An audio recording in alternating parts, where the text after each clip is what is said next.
6 जुलाई 1989 को उस सुबह जब मुंबई के मराठा मंदिर और लिबर्टी सिनेमा के बाहर पोस्टर लग रहे थे तो किसी को अंदाजा नहीं था कि आज दो विचारधाराएं टकराने वाली है। 90 का दशक भारतीय सिनेमा के लिए एक ट्रांजिशन फेज था। अमिताभ बच्चन का युग ढल रहा था और खान्स का उदय अभी पूरी तरह से नहीं हुआ था। इस खाली जगह को भरने के लिए दो ही शेर जंगल में बचे थे, विनोद खन्ना और मिथुन चक्रवर्ती। विनोद खन्ना, जिन्होंने संन्यास से लौटकर दयावान और चांदनी जैसी फिल्मों से तहलका मचा दिया था, उन्हें इंडस्ट्री का अगला नंबर 1 माना जा रहा था।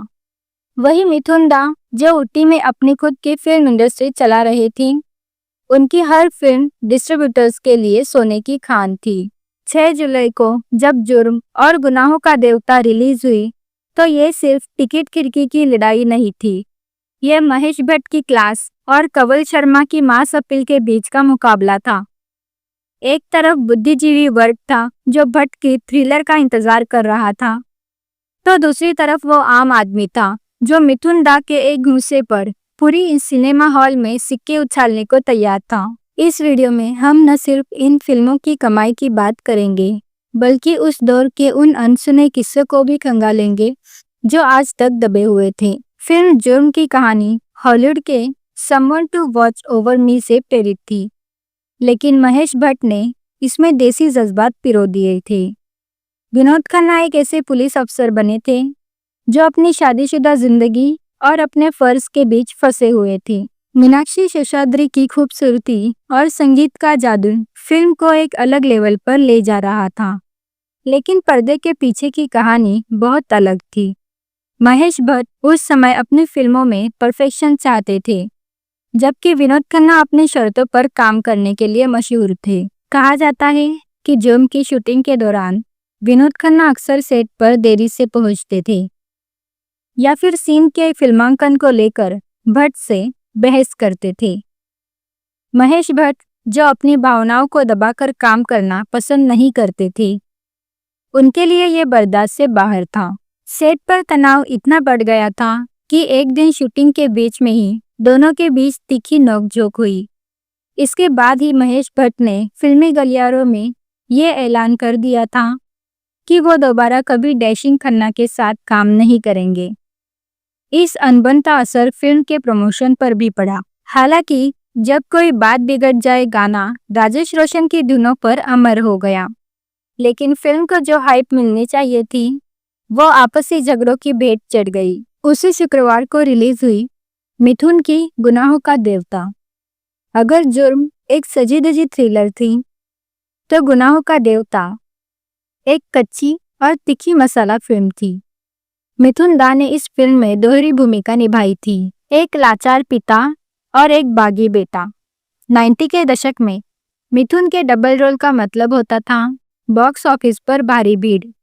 इस फिल्म में संगीता बिजलानी की ग्लैमरस और आदित्य पंचोली का एंग्री यंग मैन का अवतार दर्शकों को खूब भाया। फिल्म की तुलना अगर उस समय की अन्य फिल्मों से करें तो इसकी कहानी बहुत घिसी पिटी थी, वही बदले की आग और झूठे इल्जाम।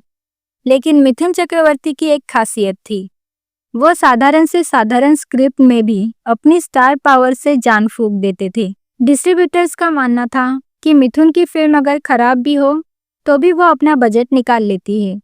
गुनाहों का देवता के साथ भी यही हुआ। जहां जुर्म के लिए दर्शक सोच समझकर सिनेमाघर जा रहे थे, वही गुनाहों का देवता के लिए एडवांस बुकिंग की लंबी लाइन लगी थी। इन दोनों फिल्मों की टक्कर को लेकर उस समय की मैगजीन्स जैसे सिनेब्लिट्स और स्टारडस्ट में काफी कुछ छपा था। अफवाहें तो यहाँ तक थी कि जुर्म की टीम ने गुनाहों का देवता की रिलीज रुकवाने की कोशिश की ताकि उनकी सस्पेंस फिल्म को सोलो रिलीज मिल सके, लेकिन मिथुन दा के प्रोड्यूसर्स अपने बात पर अड़े रहे। परिणाम ये हुआ कि दोनों फिल्में एक साथ टकराई और दोनों का बिजनेस प्रभावित हुआ।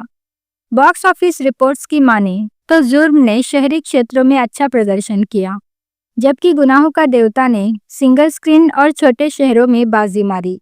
अगर ये फिल्में अलग अलग हफ्तों में आती तो शायद दोनों हिट का दर्जा हासिल कर पाती, लेकिन इस टक्कर की वजह से दोनों एवरेज पर सिमट गई। ये बॉलीवुड के इतिहास की उन चुनिंदा भिड़ंतों में से एक है जहां कोई स्पष्ट विजेता नहीं निकला, बल्कि दोनों सितारों ने अपनी अपनी साख बचा ली। अगर हम 90 के दशक की फिल्मों की बात करें और संगीत का जिक्र ना हो तो कहानी अधूरी रह जाएगी। जुर्म फिल्म का संगीत राजेश रोशन ने दिया था। इस फिल्म का एक गाना जब कोई बात बिगड़ जाए आज भी हर महफिल की जान है। लेकिन क्या आप जानते हैं कि इस गाने की सफलता के पीछे एक बहुत बड़ा विवाद भी रहा। दरअसल ये गाना सीधे तौर पर एक पुराने अंग्रेजी लोकगीत 500 मील्स से प्रेरित था। उस दौर में ओरिजिनलिटी और इंस्पिरेशन के बीच की रेखा बहुत धुंधली थी। राजेश रोशन पर आरोप लगे कि उन्होंने विदेशी धुन को चुराया है, लेकिन महेश भट्ट का तर्क था कि उन्होंने उस धुन को भारतीय भावनाओं में ढाल दिया। इस गाने के फिल्मांकन के दौरान विनोद खन्ना और मीनाक्षी की केमिस्ट्री तो पर्दे पर लाजवाब दिखी, लेकिन सेट पर सन्नाटा पसरा रहा था क्योंकि भट्ट और खन्ना के बीच बातचीत बंद हो चुकी थी। वहीं दूसरी तरफ गुनाहों का देवता में अनु मलिक का संगीत था। अनु मलिक उस समय बॉलीवुड के रिमिक्स किंग बनने की राह पर थे। इस फिल्म का संगीत पूरी तरह से फ्रंट बेंच सीटों पर बैठे दर्शकों को ध्यान में रखकर बनाया गया था। फिल्म के गानों में वो गहराई नहीं थी जो जुर्म में थी, लेकिन मिथुन दा के डांस स्टेप्स ने उन गानों को चार्टबस्टर बना दिया। जीना है तो हंस के जियो जैसे गाने उस दौर के युवाओं के लिए एंथम बन गए थे। संगीत की इस जंग में जुर्म ने क्लासिक और एवरग्रीन गानों की कैटेगरी में बाजी मारी, तो गुनाहों का देवता ने डिस्को और लाउड म्यूजिक के शौकीनों का दिल जीता। 6 जुलाई 1990 को रिलीज हुई इन दोनों फिल्मों के सामने चुनौती सिर्फ एक दूसरे से नहीं थी। उस साल बॉलीवुड में एक के बाद एक धमाके हो रहे थे। जून 1990 में आमिर खान की दिल रिलीज हुई थी, जो बॉक्स ऑफिस पर सुनामी लेकर आई। दिल की सफलता ने हर दूसरी फिल्म का रास्ता कठिन कर दिया था। इसके तुरंत बाद अगस्त में आशिकी आने वाली थी। ऐसे में मिथुन और विनोद खन्ना के लिए ये करो या मरो की स्थिति थी। मिथुन चक्रवर्ती पर उस समय ये ठप्पा लग रहा था कि वो केवल बी और सी ग्रेड सेंटर्स के हीरो बनकर रह गए, जबकि विनोद खन्ना को अमिताभ बच्चन के विकल्प के रूप में देखा जा रहा था। इस टक्कर ने ये साफ कर दिया कि केवल स्टार पावर फिल्म को ब्लॉकबस्टर नहीं बना सकती। जुर्म जैसी अच्छी फिल्म होने के बावजूद विनोद खन्ना उसे दिल जैसी बड़ी हिट नहीं बना पाए।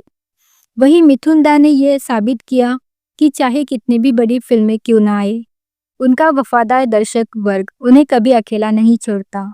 उस साल सनी देओल की घायल भी रिलीज हुई थी, जिसने एक्शन के मायने बदल दिए।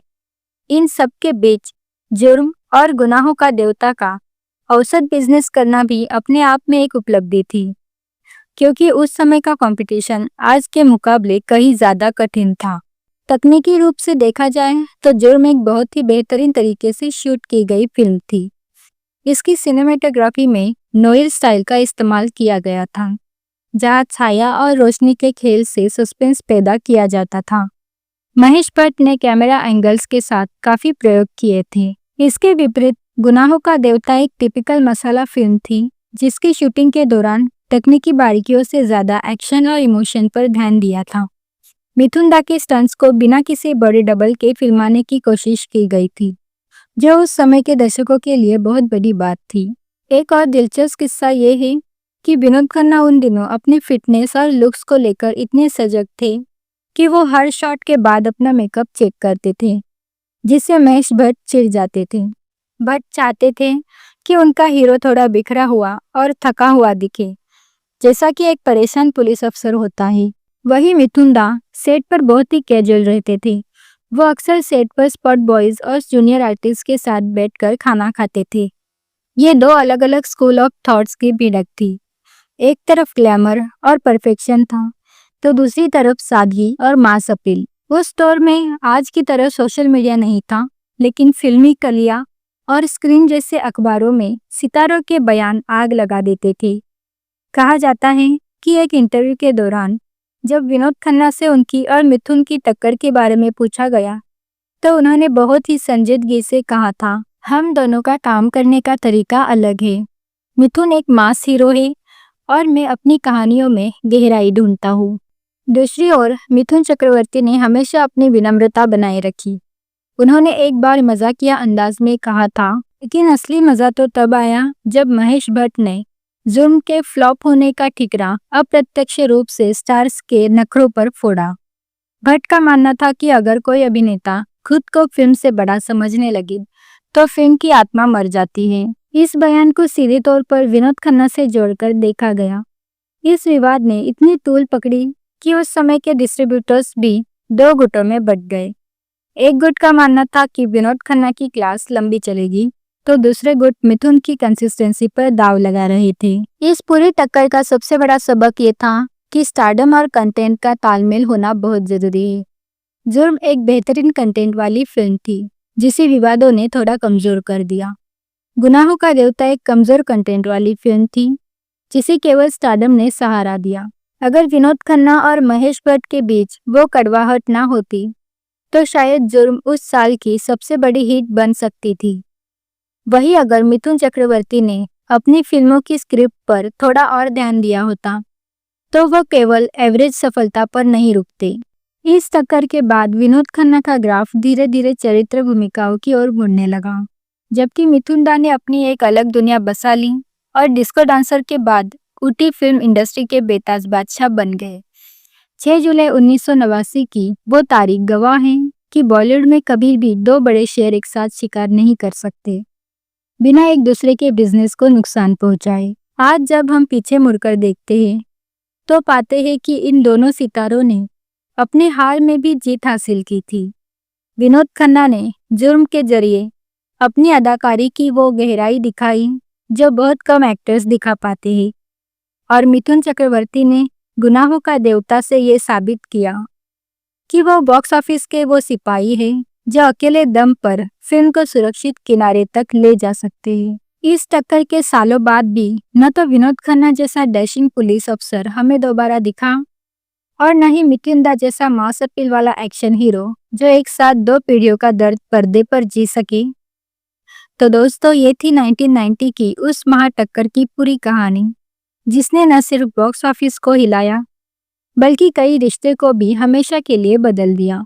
सिनेमा के इतिहास की ऐसी ही अनसुनी और दिलचस्प कहानियों को जानने के लिए हमारे साथ जुड़े रहें। क्या आपको लगता है कि आज के दौर में ऐसा कोई टकराव संभव है? क्या आज के सितारे उस दौर के दिग्गजों जैसा कल्ट स्टेटस रखते हैं? अपनी कीमती राय हमें कमेंट बॉक्स में ज़रूर दें। अगर आपको ये वीडियो पसंद आया हो तो इसे लाइक करें और हमारे चैनल को सब्सक्राइब करना ना भूलें। मिलते हैं अगले वीडियो में। धन्यवाद।